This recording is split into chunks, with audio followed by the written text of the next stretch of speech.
Diana Nabatanzi asobodde okuba nti arepressinga Lwasa. Anno omusajja omuzungu mugagga muzibu ayogedde n'ensonga lwaki yasulawo Lwasa. Yali tamalaako sex gwankola wa bakadde mpola mpola ate yali mukulu ebitagambika. Ono yali takyasobola kuba nti amalako naffe bamisaayi mito. Otalina kyaŋŋamba annafunye omusajja ow'ebiruto byange. Musajja alina ssente muzungu omugagga n'ebisigaddewo kati oyo fala waabwe asigala kuba kadama mpola mpola. Tukwaniriza ku mukutu gwaffe omuganzi baguyita Uganda mu Kamoli amanya n'eddoboozi bampita Ntambi Jimso Rich Boy Maxidi Junior. Webale kuba nti otambula nange,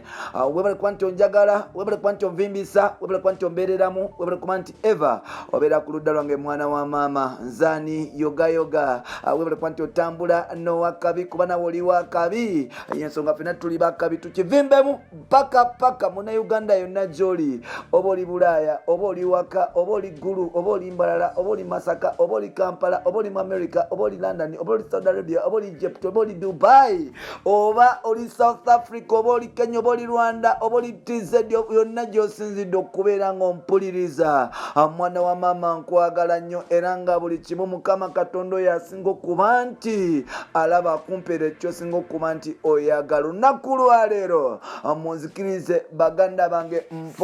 mpola tusobole okuba nti twekwata mpola tutukeko gye tutuuka mpola tusobole okuba nti twekwata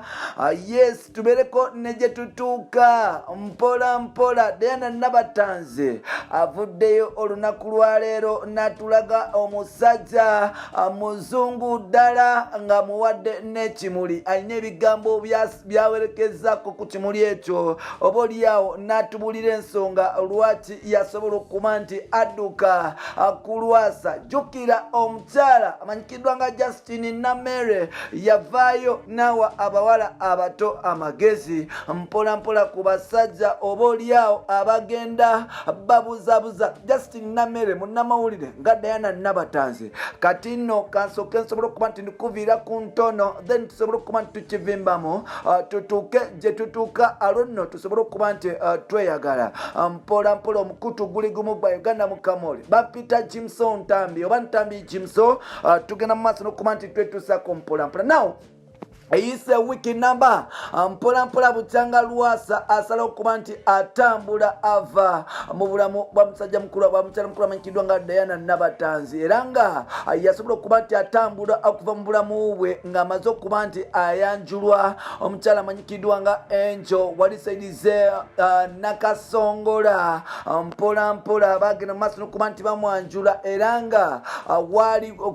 wali omukolo gwali gwa tabo kwaliko abayimbi nga Catherine Kusasira akwaliko abayimbi b'omukwano nga musajja mukulu amanyikiddwa nga Haruna Mubiru oba mite Mr. Kitoke n'abayimbi abalala kwaliko emikwano mingi kwogata n'abagagga ab'enjawulo era nga Lwasa yagenda mu maaso n'okuba nti atubuulira lwaki omusajja ono yagenda mu maaso n'okuba nti asuulawo Diana Nabatanzi ng'ensonga agamba nti ono omuwala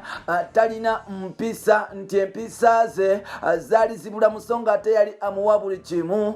kyayagala ng'agamba nti omukyalo ono yali mwenzi ng'alina akasagazi mbunga gundi emutakula nnyo buli kaseera aba ayagala bagiyiseeko amugundi yensonga lwaki oba oliawo yasobola okuba nti tabigumiikiriza mpola yafuna Angel eyali amaze okuba nti asulibwawo presenter wa radio M emanyikiddwa nga 100.2 Galaxy FM. Angel yali mukyala wa Mr. Henry naye nga ne Mr. Henry yasobola okuba nti amusuulawo nagende wa mukyala wa Josted amanyikiddwa nga Prima Kardashian ng'agamba nti Angel yali yalagal nga byamusuubiza bya kisiru ate nga omukyalo no Angel naye yali gegena mu maaso n'okuba nti talaba time na future ya Mr. Henry y'okushininga yasobola okuba nti yamusuulawo n'okuba nti oba oliawo amukwata n'abasajja abalala. Lwasa yavaayo n'atubulira nti Diana buli kimu kye yali ayagala yakimuwa okumupankiza ennyumba okumuzimbira ennyumba okumuwa emmotoka ez'akabi n'ebisigaddewo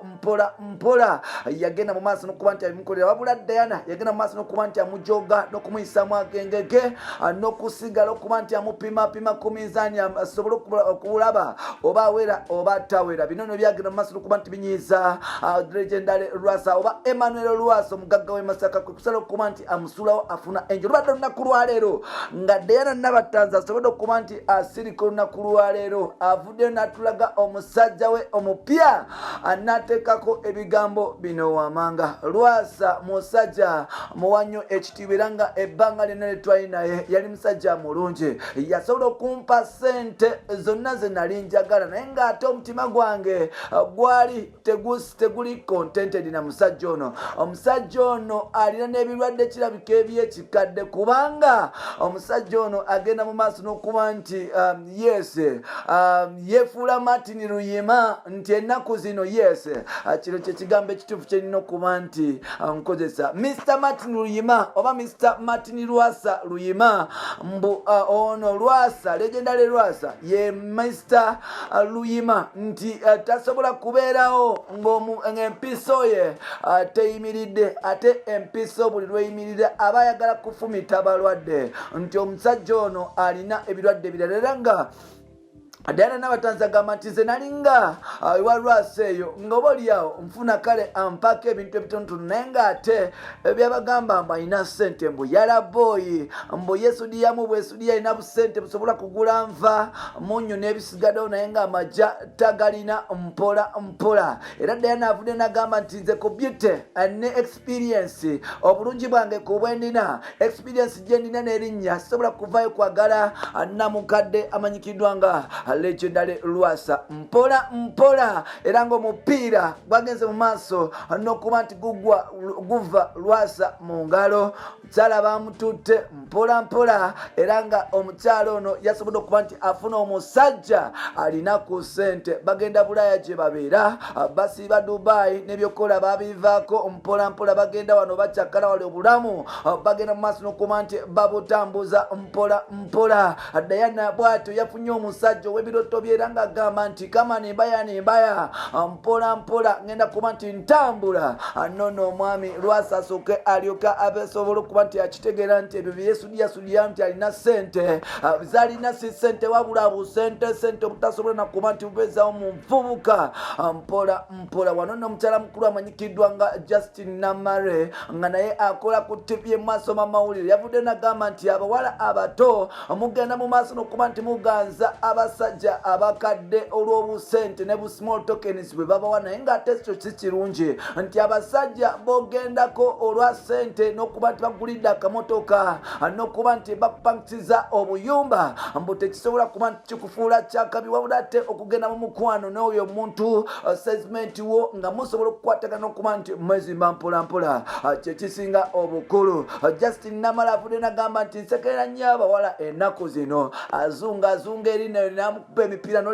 emipiira n'agenda okutuuka mu bufumbo nga yenna mugazi muzibu nti ng'omusajja ne bwagenda tamutuuka nga yenna yenyiga bwenyizi ku musajja asobole okuba nti afuna kye bayita satisfaction naye ng'ate obulamu bw'ensi eno tebwetaaga avudde n'agamba nti abakyala mulina okuba nti mwekwatakwata mwesonyiwa abasajja abakadde nti abasajja abakadde abo bakola ebintu bingi ebyetabu okusobola okuba nti babeerawo ne sometimes bakola nga saddaka okusobola okuba nti banyweza ebyobugagga byabwe so n'olwekyo gwe bw'ogenda n'otandika okuba nti owepikapika olw'okuba bakwaddeyo akamotoka obusene n'ebisigaddewo bino ebintu tebisobola kuba nti bekola. Ngambye wetwogerera olunaku lwaleero omukyala mukulu amanyikiddwa nga Diana Nabatanzi takyaliwa Nabatanzi Diana Nabatanzi Princess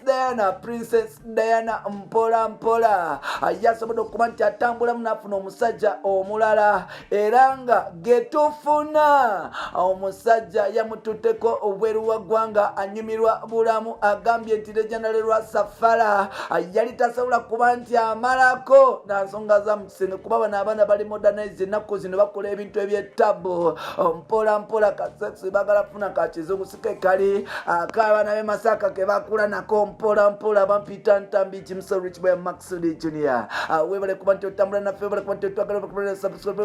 ever obeera wano mpola n'ogamba nti ngenda kutambula ne limoja zenno mbagala nnyo bakyali bange mwenna sirina gwe saagala sirina gwe mboola sirina gwe nsosola bakyali bange mwebale kuba nti mutambula nange ebbanga lyonna era nga mbawa nnyo ekitiibwa bakyali bange mbaagala nnyo kullo tujja sigala mpola mpola nga tucapa paka mukama oyo gyali tutuusa mpola mpola tuli kikuba ffenna mpola mpola mwebale kuba nti mubeera naffe mwebale kuba nti mutukkiriza nti yeffe abasinga era nga naffe tujja kubaweereza paka kuba mmwe abasinga bampita limoja kimusoma nange kamba sibule twegweko paka next episode paka next time tusobole okuba nti oba olyawo tuwulisiganya mukama abankuumire era nga mukama agende mu maaso nokuba nti abampeera kimusinga okuba nti mwagala mpola mpola nvuddeyo nemakudde paka next time.